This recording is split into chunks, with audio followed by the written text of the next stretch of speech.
Good evening, everybody. Welcome to this evening's ReGenAg chat. Tonight we're focusing on making space for nature. We've got Neil Heseltine and James Robinson joining us this evening. We'll go to them in a second for introductions. But Nick, what have you been up to in the last month? Oh, what have I been up to? Well, the one thing I haven't been doing, Liz, is lambing sheep because we ain't got no sheep. I'm not missing it, but I am missing that sheepy smell. If I go past a field with lambs in it, I do kind of miss the smell. So what have we been doing?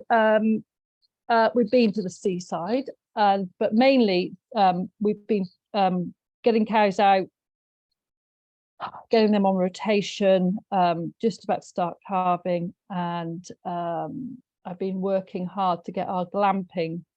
We bought some, well, some people will know this, but we bought some Russian personnel carriers 2 years ago. Very bad timing since.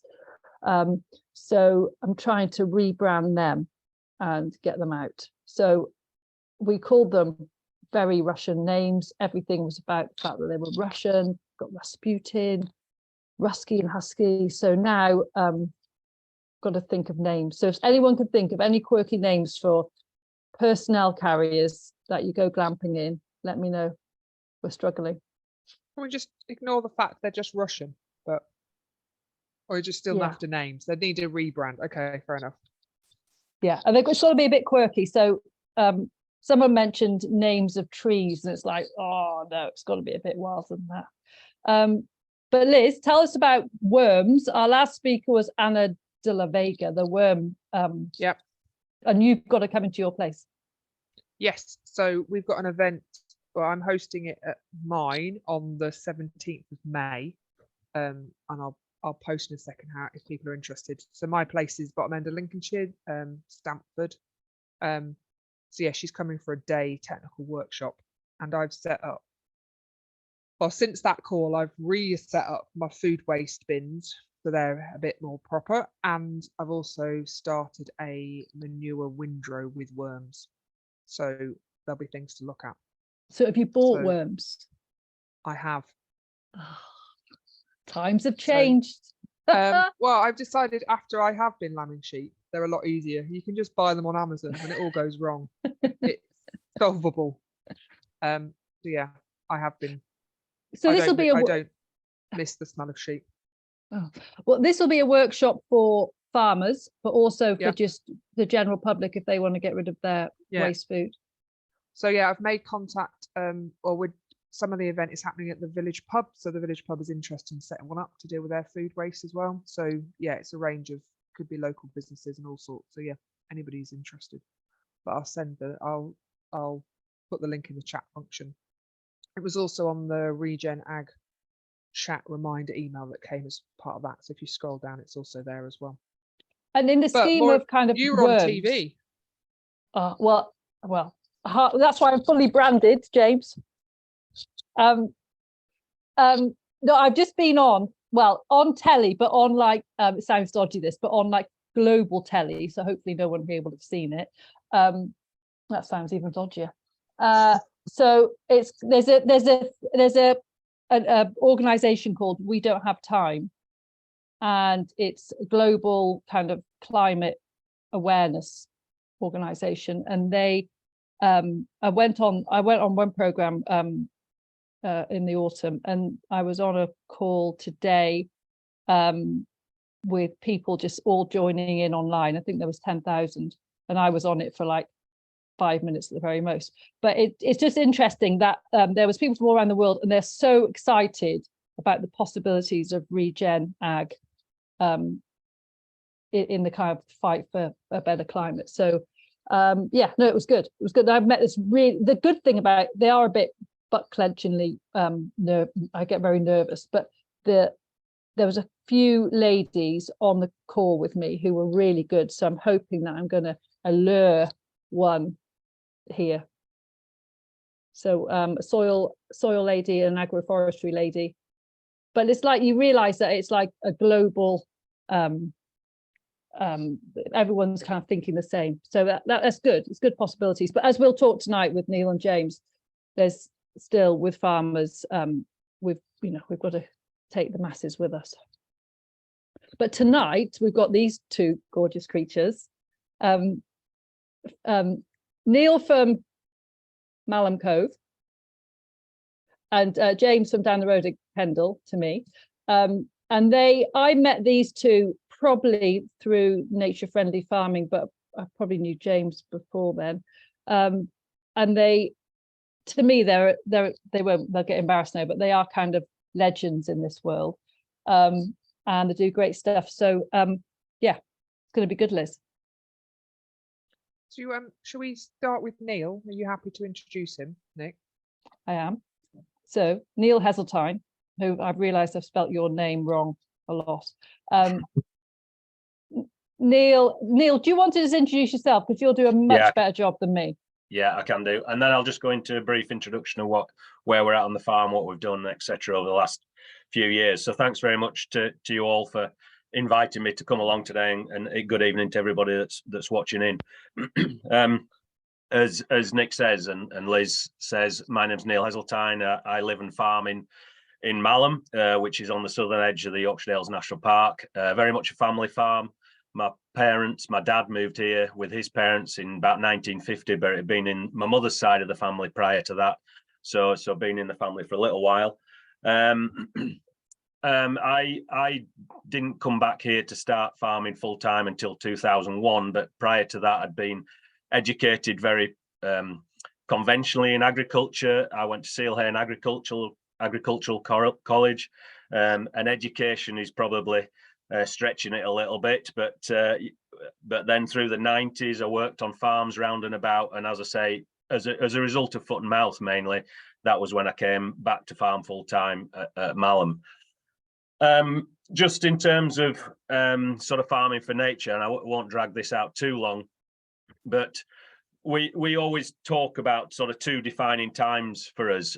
We first got involved with conservation grazing and the introduction of cattle onto the farm in 2004, and that was through a project called the Limestone Country Project, and that was when we actually look back now, we sort of see that as really being involved with that and getting cattle onto the farm and changing how we grazed the farm for nature was very much changed that whole philosophy that I'd gone through from an educational point of view and working on conventional farms through the 90s.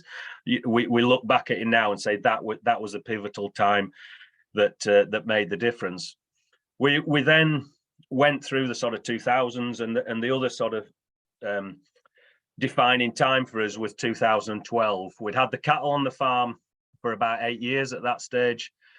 We were starting to see the benefits that they were having in terms of biodiversity. We're starting to learn much more that how you grazed animals, the species with which you graze, the timings of the grazing, really critical actually, and then the species that you used were all really important to determining what nature, what biodiversity you got on the farm. And then through that same period of time, I was also trying to breed the champion mule Gimmer lamb as well, and blue-faced Leicester tups, and with very minimal success. A little bit of success at local shows here and there, but nothing too amazing. So we had two enterprises running sort of side by side, a very low input belted Galloway cattle enterprise, and a very high input, high energy, took all my mental and physical energy to run the sheep enterprise. And we got to about 2012 when we sort of said, let's have a look at this a little bit more closely, and let's have a look at it both environmentally, because we were seeing the benefits of having the cattle on the farm from a nature perspective, but let's have a look at it economically, and let's just see where we're at. And we did that, and the results are sort of seared on my brain in that the income from the sheep was about £60,000, the income from the cattle was £20,000, but the profit from the cattle was 11, and at very best we were breaking even on the sheep. In fact, the figure was £478 from that £60,000 income. And like I say, every bit of my mental and physical energy was going into trying to breed those brilliant mule Gimmer lambs.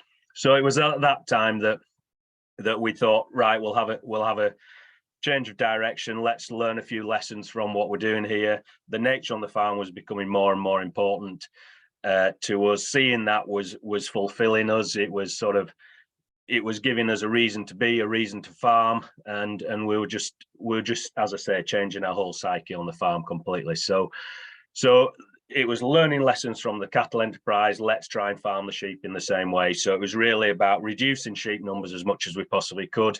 We dropped them to about 200, and by about 2016, the cattle enterprise had developed. We were seeing more nature on the farm, and we had half as many sheep, and they were being far more profitable than the sort of 800 that we'd had previously. So that's kind of where we've gone in terms of just the farm and its business.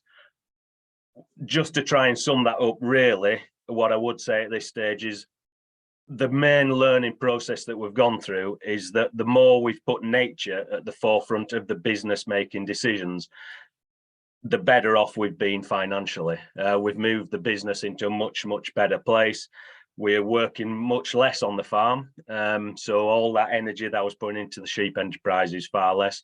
So in terms of the returns on the number of hours that I put into the farm, that's been really beneficial, and that obviously allows us to have time off. That allows us to have holidays from time to time, and so to try and sum it up completely, we think we've put the farm in a better place, both financially, environmentally, and socially for ourselves as people and as a family.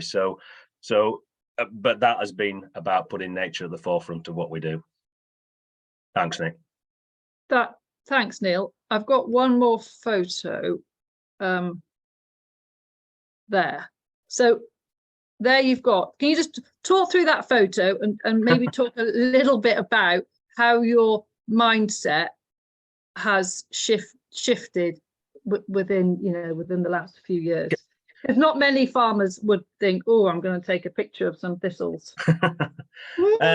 Yeah, I mean, I guess that just kind of sums up where we're at now in terms of we've got thistles on the farm. That doesn't particularly bother us that much anymore. It would have done at one stage, and to see invertebrates like that, tiny flies, I couldn't even name what flies there are. There'll be people out there that know exactly what they are, but to provide that kind of habitat, and it's a habitat that not necessarily a lot of farmers would like to see on their farm.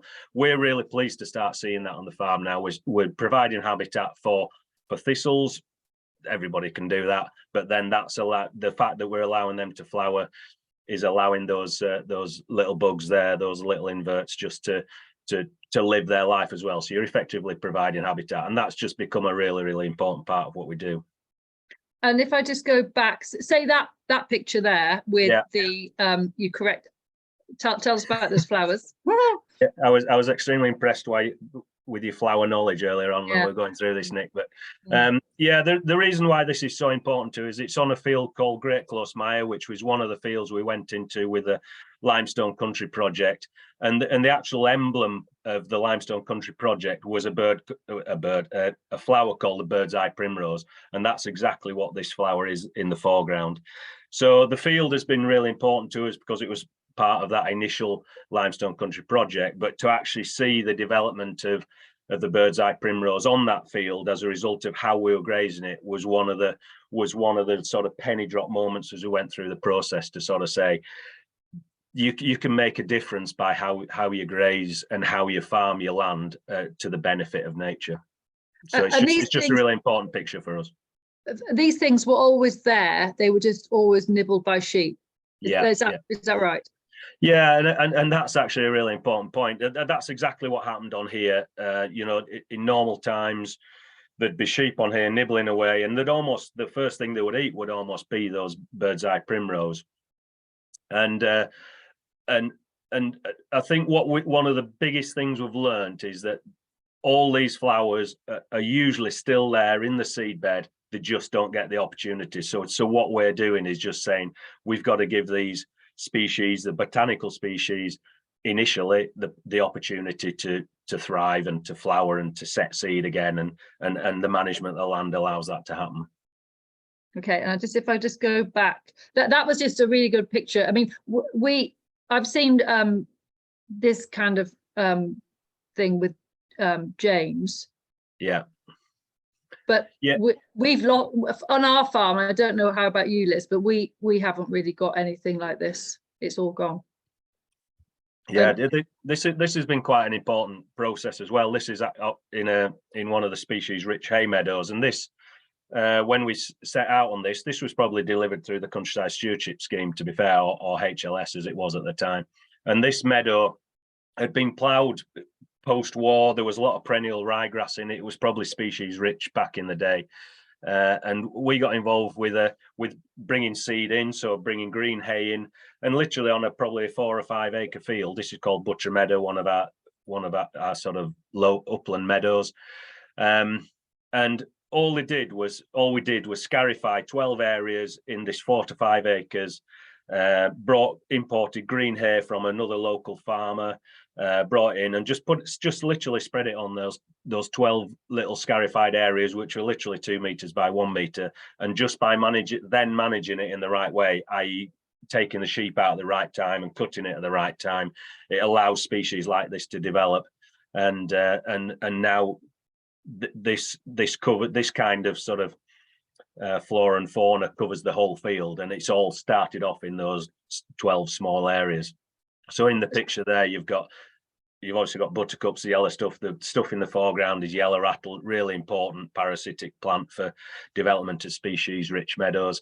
Red clover, obviously, and there'll be some eyebright in there, some no doubt, and the white stuff, meadowsweet possibly. I'll be proved wrong on that, but a few dandelions as well. So just a much broader much broader number of species than there was previously. So when you were doing your scarifying with the green hay, did you have faith at that point?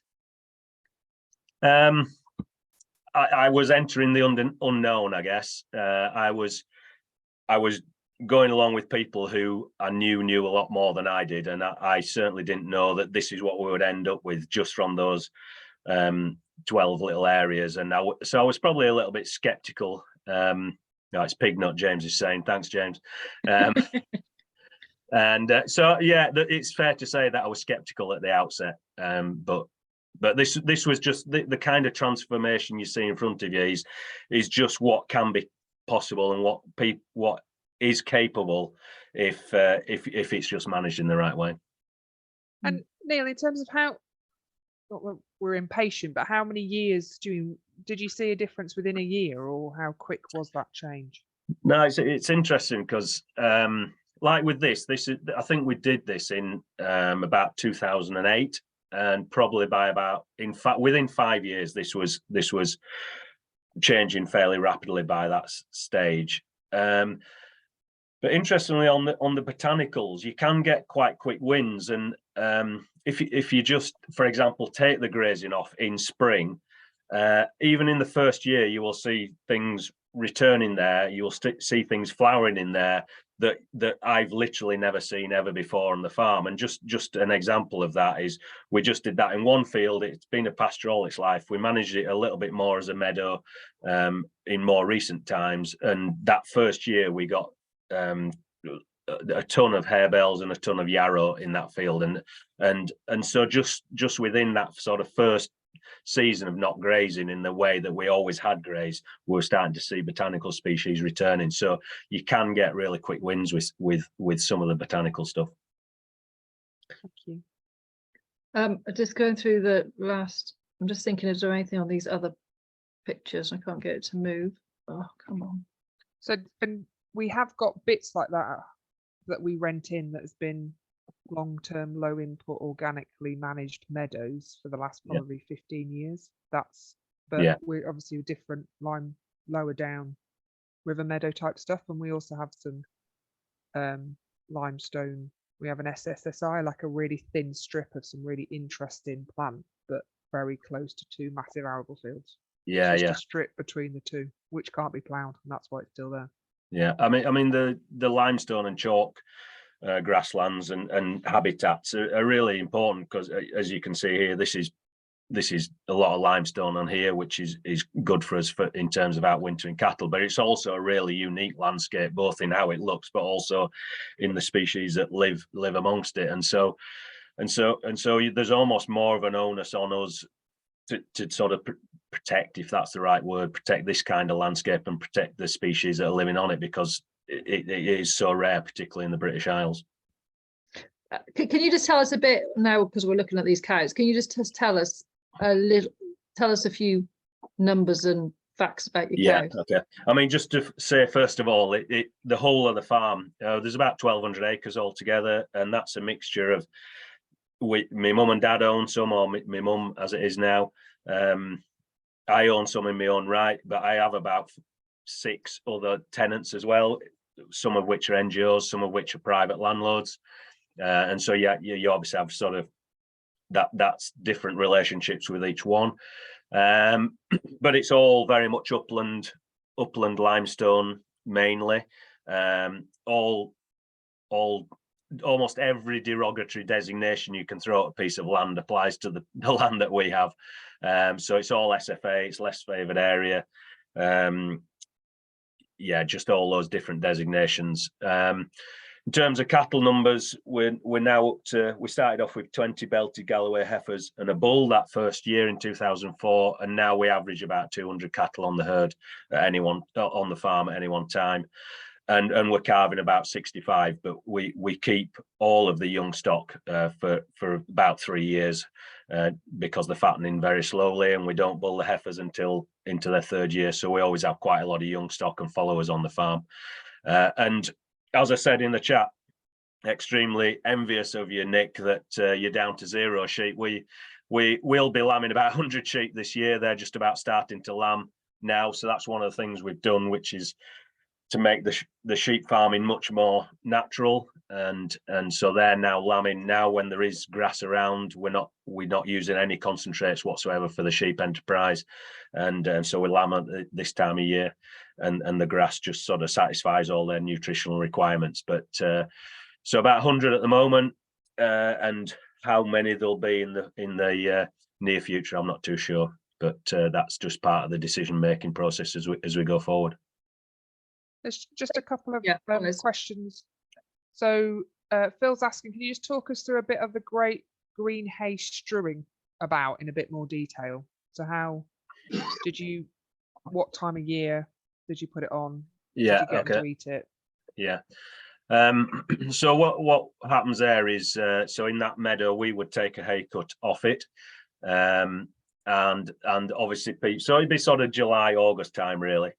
And you have to sort of liaise with another farmer in the area who's got a particularly species rich meadow, and we'll have to coordinate all the timings so that we cut at the same time as they're going to cut. Obviously, a good weather window allows you to do that, and then it has to be brought quite quickly from that farm to us. We just take it onto the field, and we just literally spread it onto the scarified areas. So the scarifying is quite important, so that you're ensuring that any seed that does come out of the green hay you brought onto the field is getting to the soil. And that's pretty much it. You just leave it. You can turn stock into it because they can just actually help and tread it in and just move it around a little bit. So, but it's July, mainly August. I think it was actually August that we did it, but the normal time that you would be cutting hay. But it's the coordination with the other farmer that's the critical bit of it. And another one, Judith, just asking about sheep, the infamous sheep. At the moment, on every farm at the moment, they're eating everything that possibly pops up. So, you've reduced numbers, but prior to that reduction, were you also starting to rotationally graze them, or what were you doing just to try and avoid sheep overgrazing? Yeah, we've never got into the sort of classic rotational grazing. I think we'd probably already reduced numbers of sheep fairly dramatically before we even knew what rotational grazing was, to be honest with you. So and if I'm being really honest, probably the only reason we keep any sheep is really from a sentimental reason, a bit of cultural heritage reason, a bit of the fact that my father and my grandfathers, both grandfathers, have sort of farmed and shepherded the hills before us, and so we do try to probably keep the sheep for that reason. But but that was part of the, again, going back to the learning process. We were starting to see when we were grazing areas of land with the cattle, or more importantly, not grazing areas of land with the cattle, we were starting to see the benefits of that. On the converse of that, you start to see some of the impact of grazing, and I'm not having a go at sheep here, because in some instances they can play an important role, but you start to see the impact that grazing sheep at certain times of year has on the nature on the farm, and we were getting to the point where we didn't want to see that happen. The nature on the farm was becoming so important to us that we didn't want to just turn sheep into a field and literally take that crop of flowers off it within a week or so. And I know we've got to move on to James. I'm just interested in, because sheep, I know they're not native to this country if we go back millennia, Yeah. but a lot of your landscapes have evolved with sheep. Yeah. So is it that we just haven't got the balance right? Is it that they might fit better once the land is regenerated, or is it just the balance between sheep and cattle? I think it is a balance. It's a real tricky one. I think it is a balance, and as I say, there are people doing brilliant conservation work, grazing work with sheep and certain sheep's breeds. I think from our perspective, and it's just got to the stage now where the amount of work that we're still putting into the sheep, is that worthwhile from a business perspective, or are we better just having another 5 cows than the sheep that we've got and making things much simpler? So I'm going to have to put that sort of sentimental bit to one side and that sort of cultural heritage, and just say, let's be a little bit more pragmatic about this, and yeah, cut our ties with the ovine species. I know that beautifully onto James. He doesn't have such things on his farm. No. Thanks, Neil. That was great. And when we've at the end, towards the end, I want to come back to Gogglebox. So don't let's forget that. But is that the penis piercing you were talking about? No, the other thing. All right. James, on that note, can we hand over Please for you? say sheep. On that, I hope you're talking about the sheep and not the piercings, but none of which I've got. Actually, we do have some sheep, not piercings. We've got like 9 Herdwick's lambing this year, so not a huge amount. But they don't belong to me; they belong to my son. So, kind of picked an easy native breed that we can just leave too. So, and they get fat very easily on our land because it's dairy ground, isn't it? Do you want to just tell us? Do you want to just tell us? And I don't. If you've got any pictures, just share them. I'll try and share. I've got 1 or 2 bits of before and after and stuff, really. So, James Robinson's our farm with my family here at Strictly, which is sort of southeast Cumbria. Anyone that knows, I've been on the railway on the main line. We're near Oxenholme, the Lake District, as they always say. We are about a mile from that. So fairly handy to town, fairly handy to Kendal, fairly handy to the motorway. It's interesting ground. It is, it's quite banky, as we call it. It's made up of like drumlins. So any of you that remember your GCSE geography with drumlins, and I don't think anyone ever mentions drumlins again after that, but we have quite a few of those on our farm, and that's kind of what our land is made up of. So it's like half an egg, if you imagine an egg cut through the middle, and the sort of shape of the drumlins are that sort of shape. So it's steep-sided, soily tops, and then sort of wet rocky bit in the bottom, and that's what our farm's made up of, really. So we're fairly challenging land, but we can grow plenty of grass. We're organic. I've been organic for 18 years now. Family's actually been here farming at Strictly for almost 150 years, 148 years. So I'm the 5th generation and Robert's the 6th. So family is very important here, and that continuity is something that we sort of see in everything that we do. And that, of course, means that we then see the sort of future in nature as well as business and stuff as well. So when we're creating habitats or managing habitats, we're doing it very much for the future. So we're kind of lucky that we've got that tie to the thing, but you know, it does give us that extra sort of attachment to it, you might say. Yeah, so we're milking dairy shorthorns. We've got 130 milkers plus followers, so about 260-70 animals on farm. 300 acres is a farm, all grassland. I say all grassland, there's wood and there's hedges and there's wetland and becks and stuff, but yeah, we haven't got any arable or anything. We've always seen nature as sort of part of the farm, really. We've never thought of it as a separate thing. You know,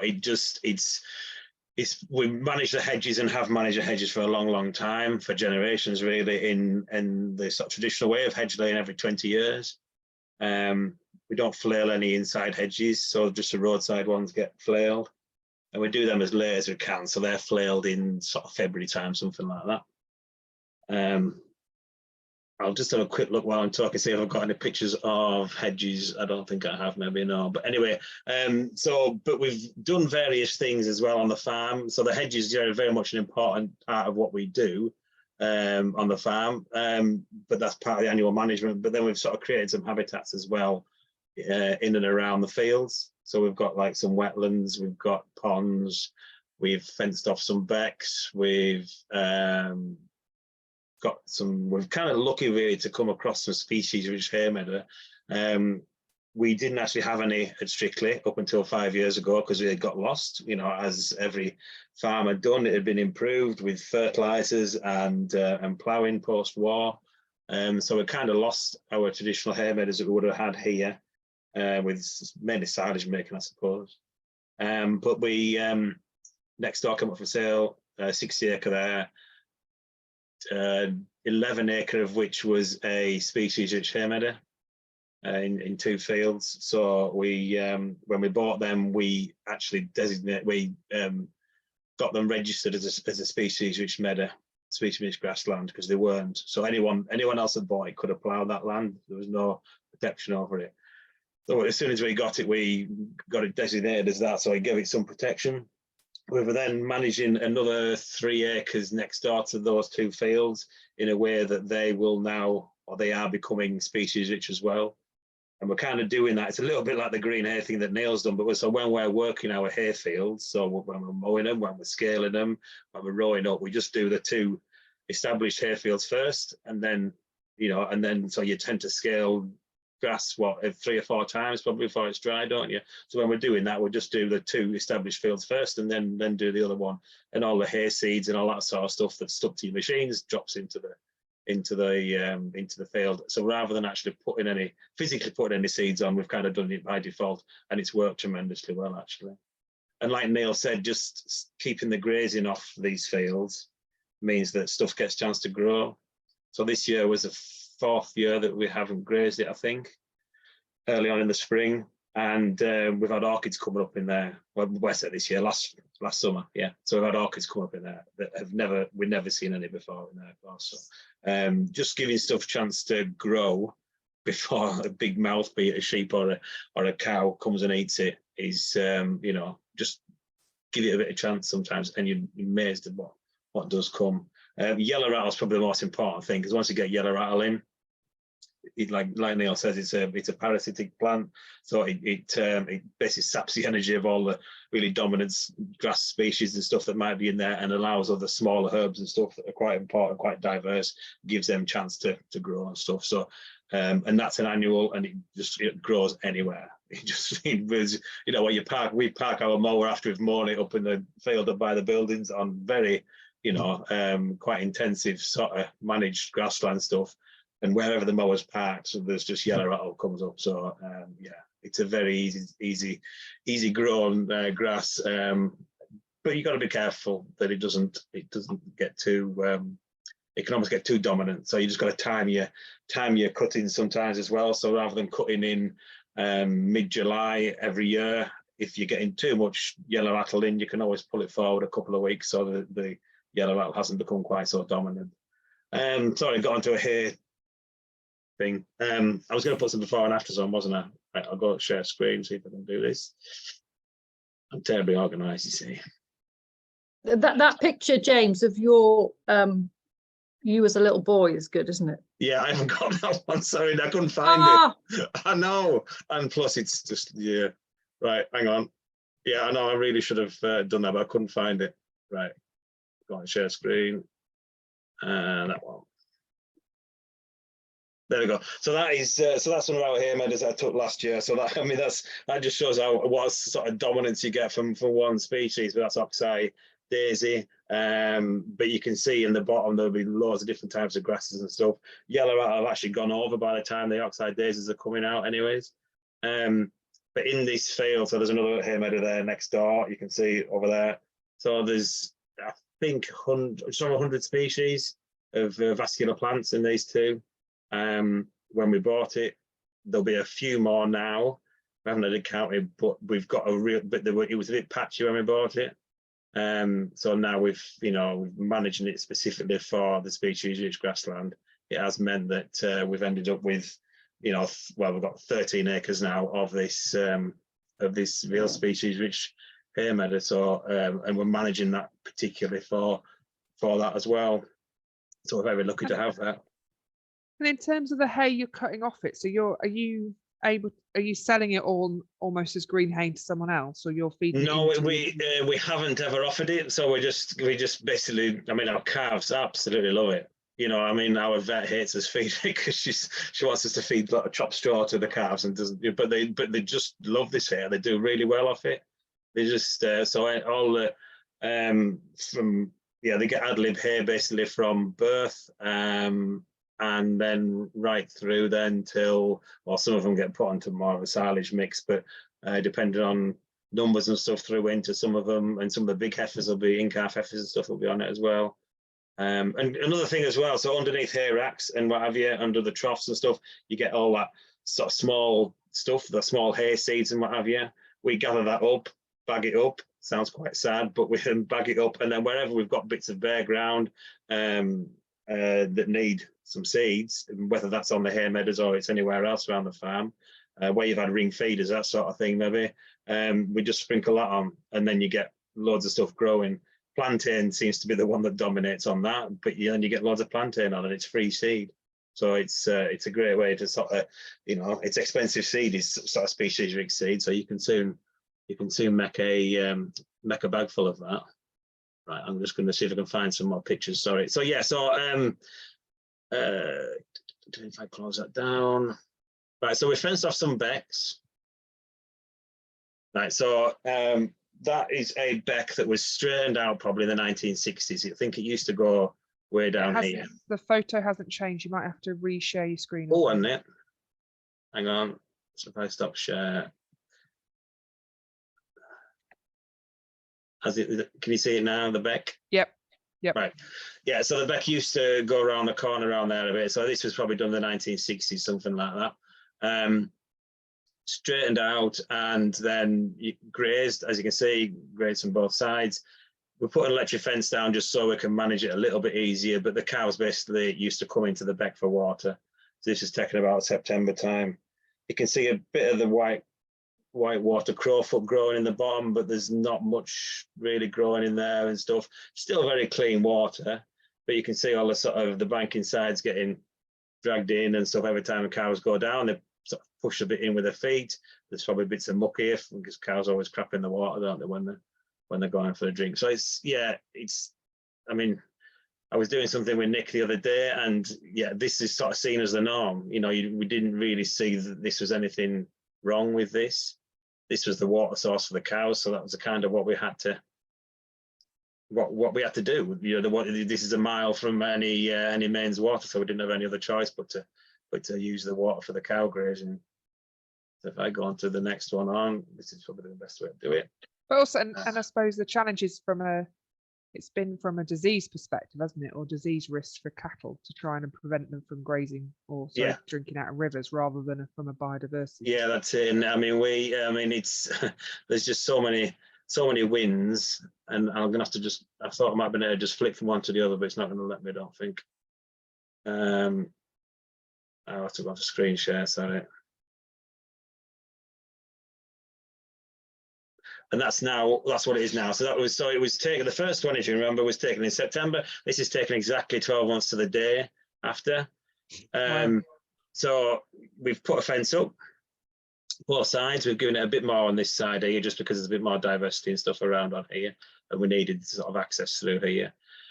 So all this is growing within a year, and it's all great habitat for, you know, for voles and what have you, in this longer grass and stuff here. But then the banking side, you know, is probably the most important bit. So there's no bare soil there now. So whenever it floods, which we do get some big floods down around us, it's not going to scour that out at all. There's no muck from the cows coming in. Look in the back, we've got all that whitewater crowfoot growing in there now, you know, big massive beds of it.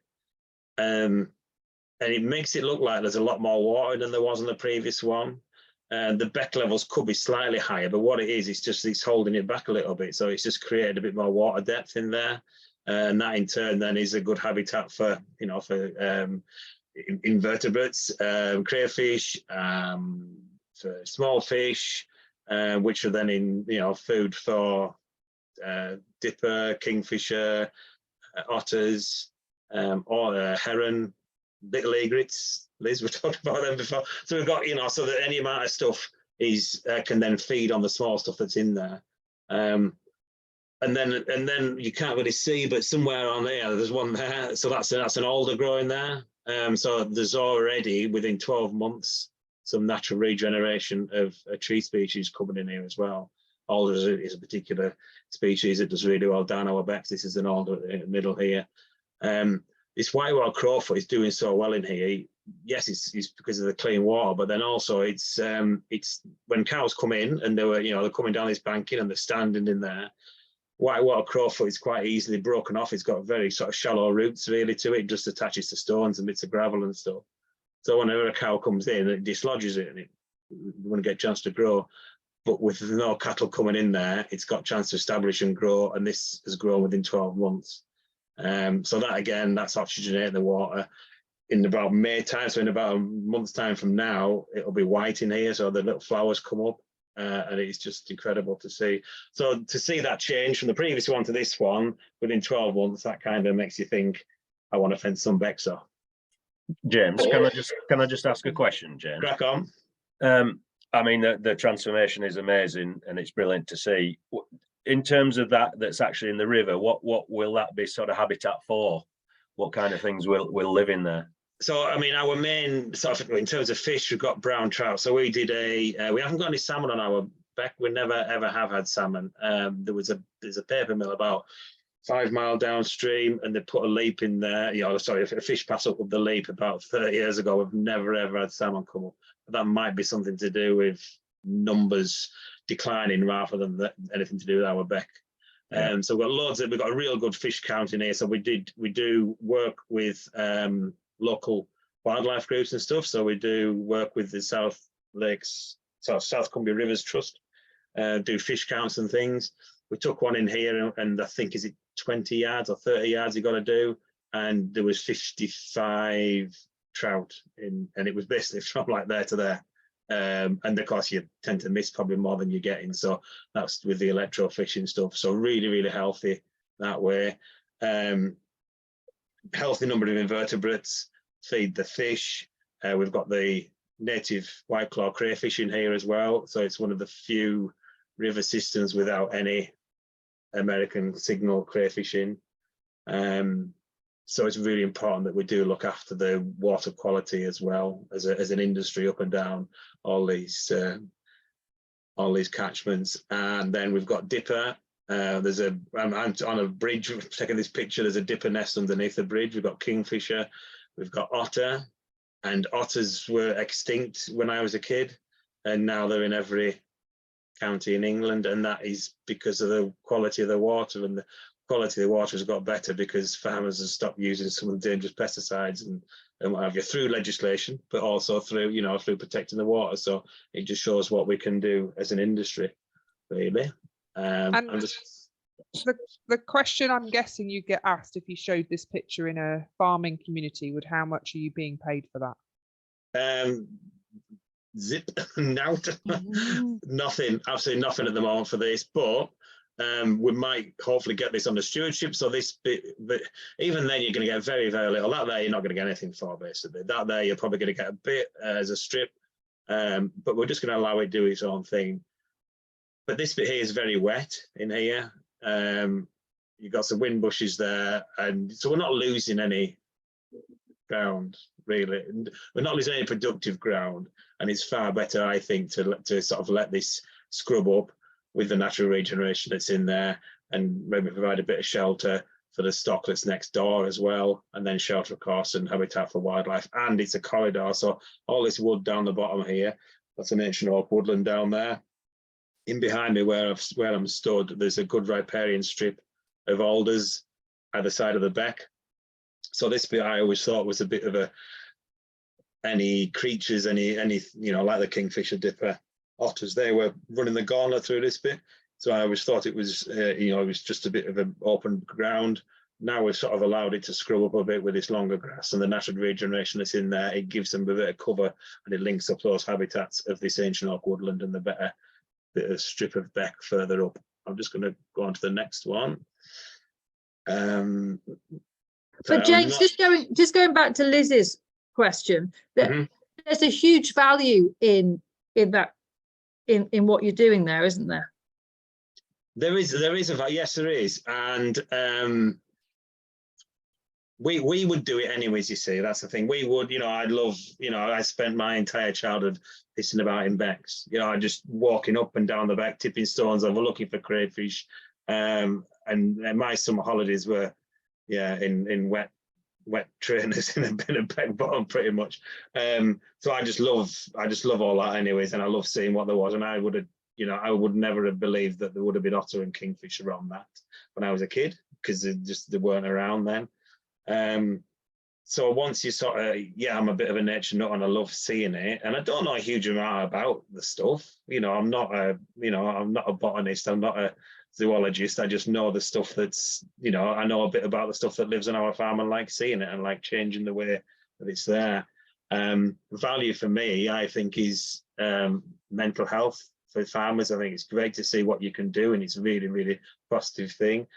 Community value is great, because so we know there's a footpath down and through that wood, so we know people go through there because it's nice bluebells and they always come down to the beck and what have you, so they see the stuff on there. So as a community benefit, it's great, and then it's great for our industry to sort of show that what farmers can do. But then also it adds value, it adds a story to the stuff that we're selling. So the milk that we sell from our farm, it's organic at the moment, you know, that's been for the last 18 years. And we sell out well, probably 30–40% of our milk at the moment is going to Martin Gott, a local cheesemaker, and he's linked up with us because of the way we farm, you know, and he likes the way we farm. He likes the milk is great, but then it's also everything else. It's more than just the milk, it's the whole story that's attached to it and everything that we are doing. Yeah, it's just because it's a little bit like when the water comes through your farm, it'll have that great strip through your farm, and it's the same here, I suppose. And then it goes to the next farm and the next farm, and they might not be on the same in the same headspace really around it. So I guess my question is, if it was paid, if we got more money for it, would then more watercourses be so much better? Because yeah. I think, and it goes back to when we first started doing all this. It started with us with HLS, and if we hadn't done that, I'm not sure we would be as far on. And it may be, Neil, it's the same with you and the limestone stuff. It's just bringing everyone else. I don't know what you think, Liz.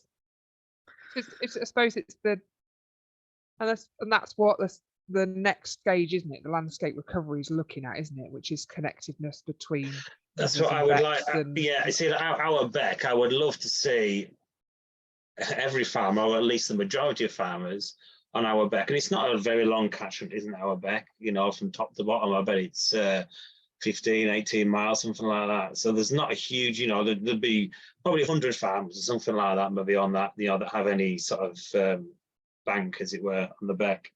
If 50 of them farmers would join together and were on some sort of scheme, even if it was just to benefit 50 yards either side of the beck with, we've been careful where you were spreading it, but by fencing bits off from stock, it would just make a massive difference. And you could soon, a beck's an easy thing to join, to link farms together with some sort of cooperation, and it doesn't take a huge amount. And if the funding's there for the capital works, for the fencing, for the solar troughs, and I'll just the solar powered thing, and I'll see if I can share this sort of thing. So we fenced off our becks, and we've been able to do that. Yes, we needed the water for the cattle still, for the cows. So we've got 2 of these systems in, one down the bottom end and one at the top. We've got about 1.5 miles of beck. And that's pumping the water out from the beck. It's a very simple sort of system. There's a couple of batteries inside there, big 12-volt batteries. These solar panels then discharge the batteries, which then run 12-volt pumps through a pressure vessel, which then gets, on a pressurized system out to the cows. So it's we're still using the water from the beck, so we're not paying for that. We're not paying for any energy for the pumps. They're really reliable. They've been in a couple of years now and haven't had a problem. And it's just using a bit of technology to make things better. So we can shut that down. Make things better. We've been able to manage our cows better through using a bit of simple technology that wasn't available 20 years ago.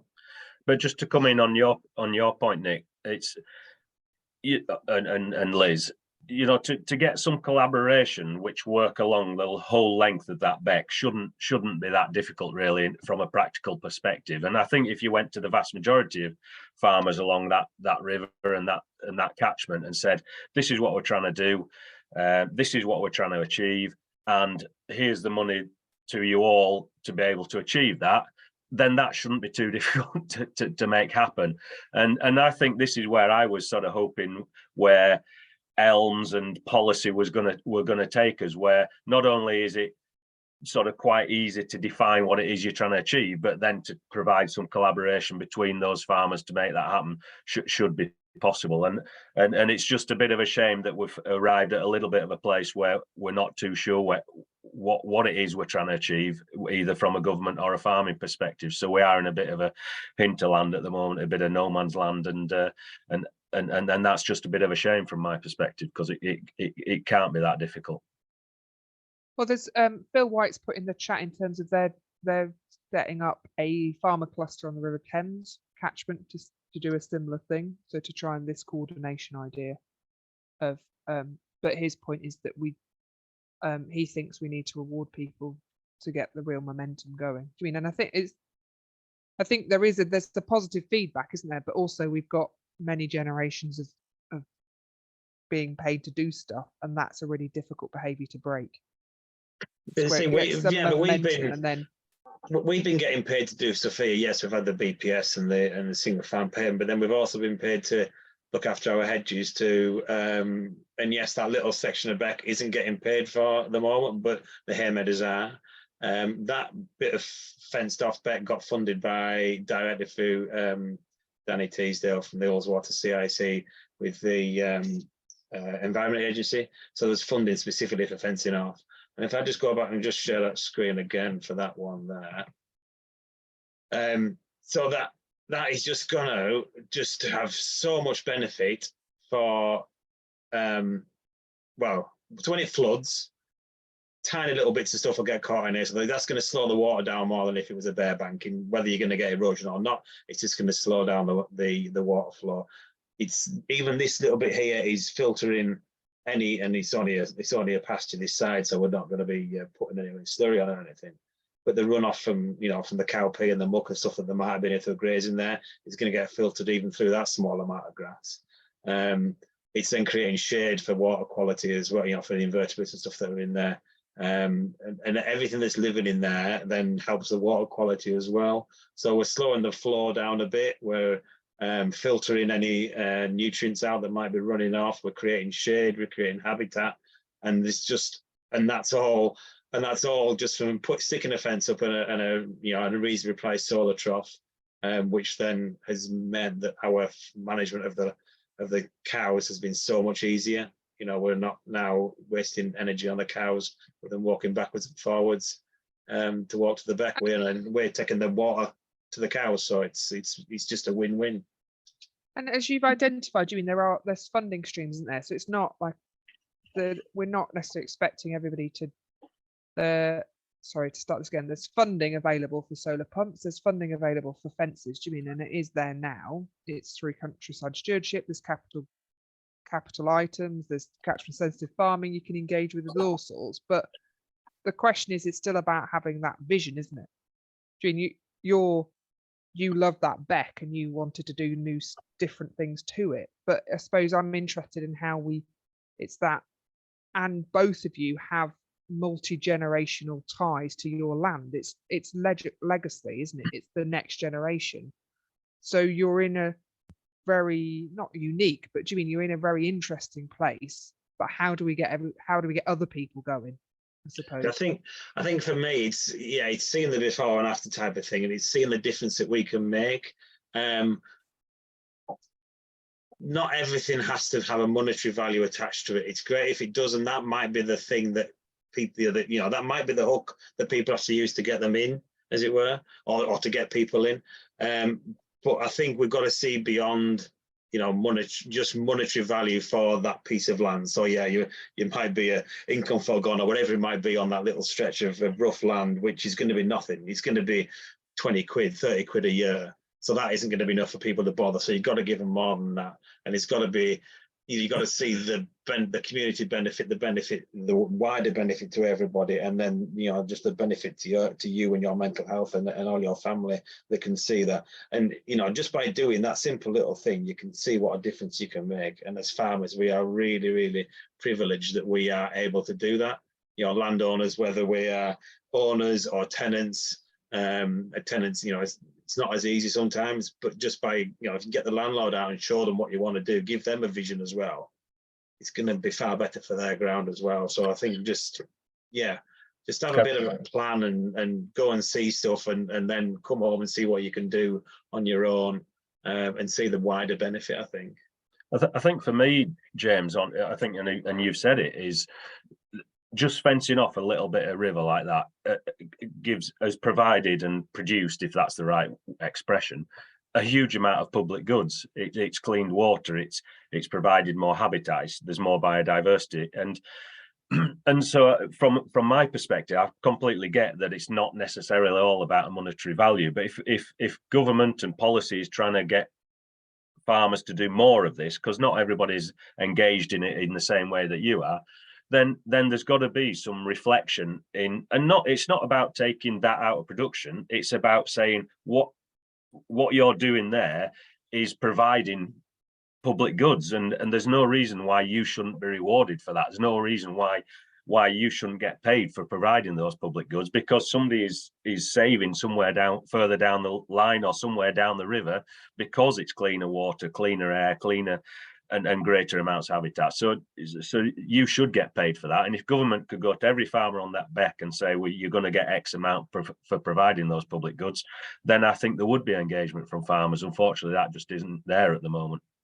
And do you think the money, obviously the money from government is always, it always has a ceiling on it that's fairly low. The budget is always getting pinched from, for health or for policing or whatever it might be. The private funding, then, do you see that as a good thing, or do you see that it may be a hindrance to new people coming on the land? It might be a hindrance for any estates throwing people off or whatever it might be.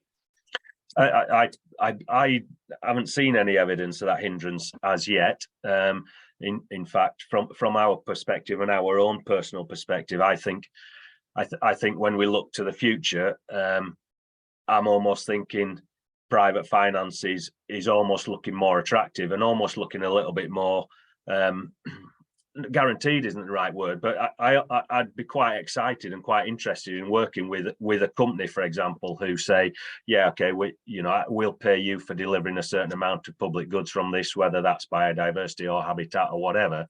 and entering into a similar kind of agreement to what I would do with government. I'm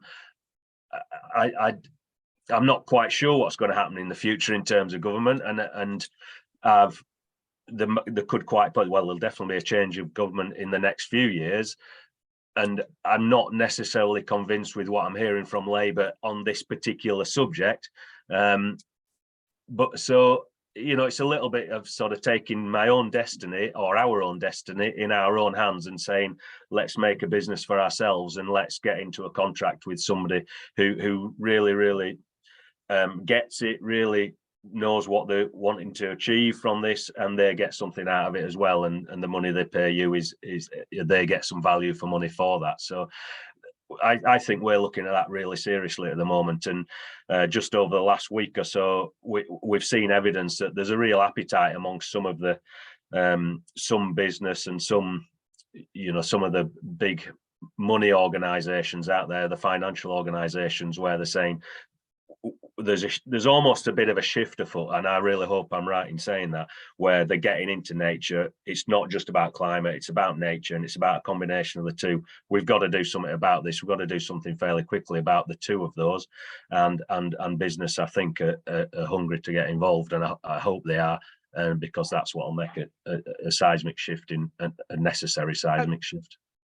And their motivation, I suppose, similar to James's, is that it's part of a story, isn't it? So, there's a grey area that is the greenwashing, but this is about working with businesses that you share a similar vision with to help them achieve their social responsibility or training or access to land or whatever it happens to be. Yeah. No, it is, and it's like you say, it's that shared vision, it's that shared appetite for seeing better biodiversity, better nature, and entering into a world where we're not impacting on it within our business, either whether that's food production or whether it's energy production or whatever. It's a case of saying, we've got to strive for a better future than what we're doing at the moment, and it is that shared vision that you just mentioned. And I suppose, Nick, we've discussed or had previous conversations about the balance, isn't it, between engaging with corporates and also seeing, and then sort of being them, allowing them to do other stuff because they're engaging with some farmers. What are you thinking about government engagement versus commercial? I think the commercial will be inevitable, but I think if a local business to here came and said, say a local business that made wheelbarrows, and they said, we cannot get rid of any of our carbon, we've maxed out on the carbon, we can't do anything within our business, we need to offset some. That would be my I would happily work with someone locally. So on this call today, there was Unilever, Danone, all these big, massive American companies. And that's when I think, this is a bit greenwashy. And I think as farmers, we need to be more at the table. So there was loads of speakers at this thing today. I'm rabbiting on about this thing, but there's loads of speakers. I was the one farmer. And that's the danger, that the corporate world are driving it forward, and we're kind of maybe slow to the party, resistant to the party, and whether you agree with it or not, I think it's going to happen. I don't think we're resistant or slow. Is it not just that there's been no, and there isn't a mechanism yet, is there, for an individual small farmer, and small could be anything under 1,000 acres, couldn't it, on sort of a corporate scale, but how do we access that sort of, because there's billions and billions out there, isn't there? I mean, the government fund is peanuts compared to private. But part of it is it's all about a carbon calculator and your carbon footprint. But as we all know, there's a whole massive, biodiversity, water, all that kind of thing that isn't really taken into account. And I just wonder whether farmers were missing a trick to say, fair enough, because on paper, an intensive chicken farm is much better with a carbon calculator, but we don't look at the true cost counting of pollution, quality of the food, all that kind of stuff. So I just wonder whether we're kind of being shoved down this carbon route, and it's like being loaded up into a trailer, isn't it? I think you're right, Nick. I think the biodiversity thing has been overlooked, and the two have to go in sort of parallel together. But I think what you also said is absolutely true in terms of farmers have to be at the table, and I think we should look at this as an opportunity to have a slightly more varied income, but we've got to be there and saying this is a huge opportunity for farming, because we can provide biodiversity, we can sequester carbon, and we can do that alongside food production, and the food production element of it as well. We've got to do it in a different way, just so that we're not emitting all the same carbon that we're doing at the moment and destroying the biodiversity. So it's a kind of a win-win situation, but at the same time, at the end of it, you've got a portfolio of incomes that are coming from the production of the food, the production of biodiversity, if production is the right word, and also the sequestering of carbon. And so, but we've got to be at that table to make that, to put our case forward, and we've almost got to be going to government as an industry and saying this is what we can achieve, this is what we can do, and we want X money for that, and whether that comes from government or from private finance, we're not really that bothered, or it can come from a combination of the two. But we almost need to go to them with a business proposal to saying that we can achieve all that. But that's alongside food production. So can you? Sorry, go on. I was going to say, so who is it that we need to go to government then? Do we need farming leaders to sort of step up and start saying the right things? I would say so, yeah. I think we're missing an opportunity at the moment, and there's a lot of the farming community who are on board with what I've just said, and the emphasis has been pushed back in the direction of the food production, which has just derailed all the sort of ELMS stuff, because there's arguments saying we've got to concentrate entirely on food security, which I don't necessarily agree to entirely. Obviously, food is important, but we've still got these massive issues that are above that, which is climate change and nature's recovery. So, and the food security element just sits below that, but feeds into that. But yeah, farmer leaders are the people, but we've got to get them on board with it and get them to see that it's a huge opportunity for the agricultural world and the agricultural industry. Because I think that, go on, Liz. Go on. No, I just think that I sort of flip-flop in this sort of like group activity, let's go, let's march on wherever is, but or actually it's also about local activism, isn't it? So it is about a bit like it's like landscape recovery, or working within your parish or county or whatever to make a difference where you are. Because I get slightly amazed by the scale of it if I think about it too much. I mean, the amount of stuff we've got to solve is humongous. Yeah. So I've got to start small and build up. But just going on water quality, like United Utilities, oh my word, they've got big problems. So and just thinking of James's Beck, that's if that was clean, that's worth a fortune. And I think, are we being hoodwinked in, when you look at the payments on stewardship and stuff, that they are quite minuscule in comparison to, I think, yeah, private companies. I mean, if you try and find an ecologist now, they cost a fortune. and it's are we kind of not being savvy enough as farmers to realize what public goods are actually worth? That's the bit that we're so, a lot of the farming community is hell bent on food production, and are we missing a trick? I think, Nick, yeah, I think we are, and I think the right word is savvy. Whether we're not quite grasping the opportunity whilst it's there, and that concerns me. And I think, coming back to Lizzie's point about the localism, I think that's the beauty of potentially, and I'm not saying this is the nirvana, but potentially going out there and securing a deal with somebody for your own individual farm, which has its own individual habitats that it could create and its own individual nuances, there's a lot that appeals to me about that, because you are just entering into contract to deliver something on your farm, and potentially if you do that right across the country, and each farmer does that, then you've got a system that works, but it's on a local level, but it's working right across the whole country, but it's valuing what each individual farm has.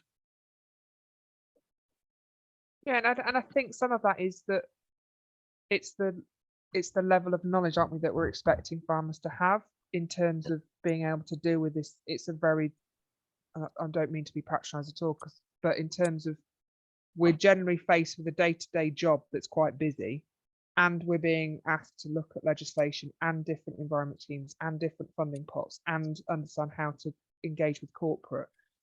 It's a lot. Yeah, I think there's an opportunity. Sorry, I think there's an opportunity for, for having brokers. I mean, there's been brokers between farmers and buyers and sellers for years, and whether it's for quarter, whether it's for feed or milk or whatever. So I think there's there is an opportunity for someone in the middle, because we can't, we can't go to Unilever like you're talking to today. They can say, oh, by the way, I want a fence in Beck-off. Can I have three Try it. But but then if there was 100 farms went and said, we want a fence in Beck-off, we want to improve the water quality, can we have X amount, then it would be more of a proposition, wouldn't it? Yeah. I think also, Liz, from what you just said, it's a seismic shift in mindset, isn't it? And we've all talked about where our difficulties, or the difficulties and the mindset within the farming community, and it is very much, and has been, and it's been set in stone almost since the end of the Second World War, that's about food production. And I think we put ourselves in a position as a community of farmers back after the war, which was, let's solve this problem that we've got at the moment, and a huge problem it was in terms of lack of food, and let's not put ourselves in that position again.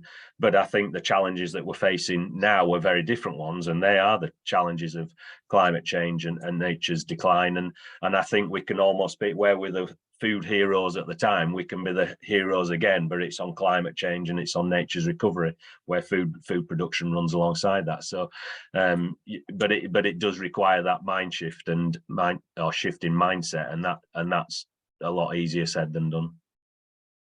And a set of skills, and as James says, some of those skills can be brought in. It doesn't have to be welding in the morning and ecological monitoring in the afternoon.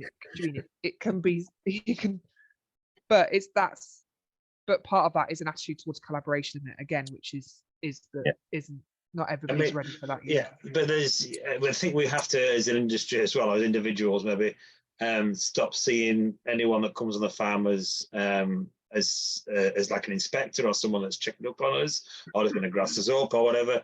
There's any amount of groups, so wildlife trusts, rivers trusts, individuals. There's a bloke that lives like 2 miles away that's done some, not even, it's like half a mile away. That's been doing some moth counts and stuff here and stuff, just because he's been doing it in his garden, but he kind of wants to get out and do more, so he can come and do some moth counts on ours. And then I'll drop her name in it. Claire will look at dung beetles and stuff here. Just people that have such a passion for stuff that we as farmers don't get a chance to sort of learn about. But then once you get the experts on looking at moths, looking at dung beetles, doing fish counts in the river, you then can't get excited about it, because you recognise it, you can see it, and you can see the change that you as individuals can make on this little tiny thing that you probably didn't even know was there. And that's giving you interaction with a greater number of people. You're bringing a community of people together who are all interested and engaged in the same kind of stuff. And you've spoken about mental health a couple of times, James, and it all just helps with that kind of thing, and just gives you somebody to talk to, share your successes with, and that must be good for you. Oh yeah. I mean, we've even, me and my wife, we've started doing river fly counting now. So we'll get in a beck and we'll do the little shuffle in the bottom of the gravel and catch stuff in the net, and then tip it in a white tub, and then count the individual invertebrates there is in there and stuff. And it's stuff they didn't even know was there. I mean, some of it, they call them olives, they're just tiny, they're just like little slivers in the thing. There's hundreds of them, but they're only there because of the clean water and stuff. So until you look, until you sort of start tipping that stone up, you never really know what's there. And that's one of the things, just on the nature side of things, seeing things for the first time that you've never seen on your on your farm. Well, you know, in my case, I don't even know they existed anyway. Never mind, knew existed on our farm, and just to see them the first time and think the changes we've made on the farm have resulted in that, giving that particular thing, whatever it is, an opportunity, and like you say, that means such a lot. There's a few points within the Q&A. So one about sort of biodiversity net gain. I don't know whether either of you have engaged with, there are brokers in that now in terms of offering it as a service to developers. Have investigated that at all, or? Yeah, we had the what were they called? There's that bank. Tridos. No, it's a something bank. It's a something Environment bank. Yes. Envirobank. Yeah, always at Environment Bank. Anyway, whatever. But yeah, so we had them on doing a talk actually on our farm, and it was too good. You know, they kind of want a blank canvas, so they want a really intensive green field or a really stale sort of arable field, and they want minimum of 10 hectares, so like 25 acres pretty much, in one lump. And then they're wanting it for 30 years and stuff. So it didn't sit with what we would do. And then basically people, buy credits off them to then, and there must be a huge amount of money in it as well, because it was fairly big money they were talking of. So there must be a huge amount of money in it for them. I hope there is a different sort of broker in the middle at some point that will be able to do, you know, a more focused approach on an individual farm rather than, you know, just a 25-acre lump. I think that's the idea of the traditional livestock market. All of a sudden there'll be an office there that instead of just marketing your lambs, they'll also be marketing your biodiversity. I think it's interesting. Take them a bunch of flowers and say, oh, look at my yellow rattle. Unfortunately, by the time you've taken it to them, you've destroyed it. But other than that, it's fine.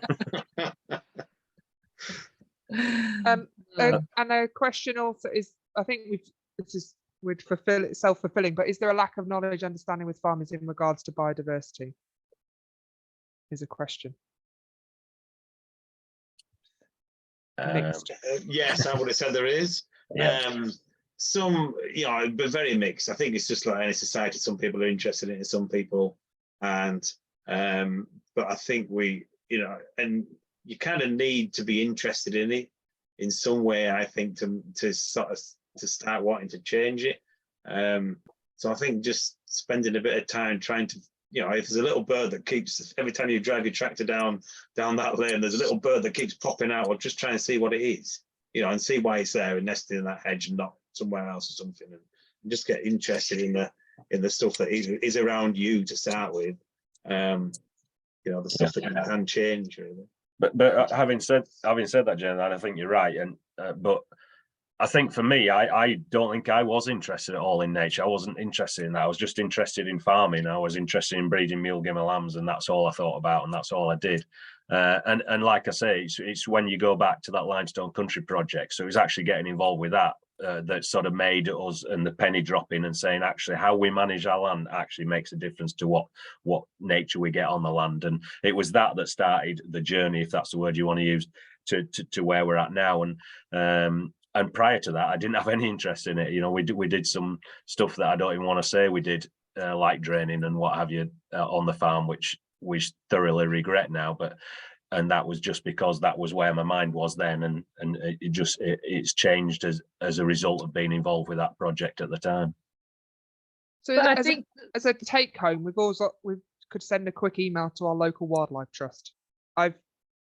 That's, do you mean, so bringing other people onto farm, isn't it, to this level of, to try and get different I think most county groups, or Cumbria Wildlife Trust or Lincolnshire or whatever, I'm sure they will have a farming officer, someone that would engage with agriculture. I'm nearly sure they will. Even, you know, and it might be quite a recent post, because they've realised that the only way that they can get wildlife outside of their reserves improved is by working with farmers. So, what's interesting, because I've chatted with our local wildlife trust, and trying to do some stuff with them. And my initial perception was they won't want to speak to me because I'm a farmer and they'll think we're really bad. And that's terrible. So you sort of have to go past your own perception, don't you? And just send them an email and see what they say. Yeah, I think that's really important, Liz, because I think I think there is a lot of organisations out there who are really wanting to work with farmers in terms of nature, and national parks are one, AONBs are another, wildlife trusts, woodland trusts, river trusts, etc., etc. And a lot of them have pots of money that they can use and on individual farms or on catchments. So it's well worth getting in touch with any of them. And obviously, whilst to me, I've got to talk about farming in protected landscapes. So if you are in a national park or an AONB, there is money available through those schemes, which has been seen as a really positive scheme to get some money out of for delivering for nature and for climate. So get in touch. And the hope is, my bias is that the funding could also be in less beautiful bits of the country. Yeah. Just saying. Yeah. No. Yeah. Yeah. Absolutely. And that's where your wildlife trusts and your woodland trusts and your river trusts come in. So. Well, James is in the middle of a national park and an AONB, aren't you, James? Yeah. So we can see 2 national parks and an AONB, and we get nout. Just look on longingly. Longingly, all the money pouring over the fences in the opposite direction. But yeah, but then we haven't been restricted over the years by planning and that sort of thing that national parks have, and we don't get snowed under with tourists either. So that's just not true about the planning, James. National parks aren't restricted. I'm just trying to create some benefits for not being a national park. Positivity. Sorry. It will come to the. Don't worry, James. They will come. It will come to the less beautiful bits. Liz, we're running out of time. Can we have 2 minutes on Gogglebox and wild owls? I don't want to miss this. Okay. No penises. No penises. Right, okay. You keep bringing it up. He's not talking about it. You are. You keep bringing it up. Yeah. No. Thanks, Nick. Yeah, we were on. Yeah, we had a little section on Wild Isles, the supposed 6th episode of Wild Isles that just went out on iPlayer. Just to say, it was a hugely positive experience for us, and all the response we've had since has been really positive as well. So we just hope that it makes a difference to nature. We just hope that it has an influence on some of the farmers, some of the land managers across the country, and like I say, it was a pleasure to be involved with. But then the real big story was that my phone started flashing on Friday night because it was appearing on Gogglebox, and obviously when you're on Gogglebox, you know you've made it. So it was happy days. And what did they say? They were thankfully quite complimentary towards the little bit that they put on, and it was actually really genuinely, it was actually interesting to see what sort of the general public sort of how they were perceiving that edition of Wild Isles, and it really was one of genuine compassion and a real care for what was going on. And going back to your point about being savvy and not missing a trick, it's you know, there is a real compassion out there for wildlife, and there's a real compassion for farmers working with wildlife and working amongst nature. So, you know, let's try and take that opportunity and sort of take advantage of that, I guess. But yeah, it was really interesting to see that, and their response was positive as well. Well, that kind of segues slightly. James, can you just say a few words about Nature Friendly Network? Yeah, so Nick's wearing the same top. Yours is on a different side. Mine's a coat. I've got 2. Double A. Yeah, so I am the vice chair of England's steering group for Nature Friendly Farming Network, and Neil and Nick are both on the steering group as well. We're a very diverse mix of farmers from upland farms right down to sort of huge arable estates, smallholders, everything. 2,000 English farmer members, I think, and about 4,000 public members in England. And then we also have a Scotland group, a Northern Ireland group, and a Welsh group under a UK umbrella. And we are a network of farmers basically learning from each other, peer-to-peer learning with other farmers. We are lobbying in government, high right at the top end of government as well, and all the devolved governments as well. It's not just through Westminster. And it's a very fast growing organisation, network of people, and we're just aiming for the right type of farming, really. We see nature friendly farming, and it was mentioned a few times on that Wild Eyes, wasn't it? So it was great to sort of get that in there. It is the future. You know, I think on the back of my shirt it says nature friendly farming is the future. It was probably back to front, was it? I don't know. But yeah, so it's but yeah, it's just a great movement, and it's free to join. It is free, and you get like e-newsletters and everything. Because part of it, I think you two will have both had a bit of this, is it can be when you start doing things differently, it can be slightly lonely in your local area. So it is just a good gang of like-minded people that you can get a bit of therapy from as well. Yeah. Liz, I'm just looking at the time, 2 minutes. Yeah, we're done. So thank you very much. So yeah, Nick, it's marvelous. Thank you. Thank your key point, one of your key points. My key points is that I think we need to be at the table next to Unilever and Danone and all those people. Just don't be rude about them this time. No, I don't mind. No, Sorry, I think we have to. Don't you agree? I think we whenever you get someone in to do a job, the bill is always huge, isn't it? Like if you get a plumber, electrician, you think, oh my word, that's a lot of money. And then like we've asked these two chaps to come on here tonight, and the whole kind of carbon calling thing, like we're doing it for the movement and to kind of push on and ultimately to make the climate of the world a better place. And I think we need that's got a value, and I think we're so obsessed with producing food, we're not being sparky enough about what else we do. Anyway, 1 minute, Liz, what's yours? I think mine is to keep going with the Wildlife Trust and getting people on the farm. So for example, the worm thing I've talked about on the 17th of May, link in the chat.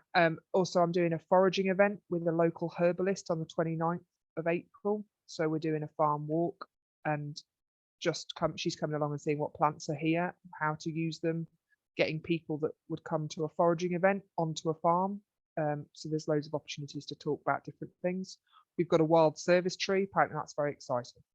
So yes, I think for me, I'm trying to get the Wildlife Trust to visit, and I'll keep trying, and I'll try some more, both in terms of the home farm, and also this SSI we've got as well, which is important limestone heath type land.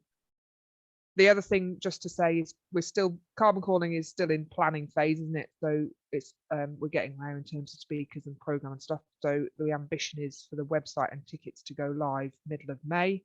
The next ReGenAg chat will be on the pros and cons of biochar in the UK system, and that's on the 15th of May. So that's back on a Monday. So we'll send details out about that.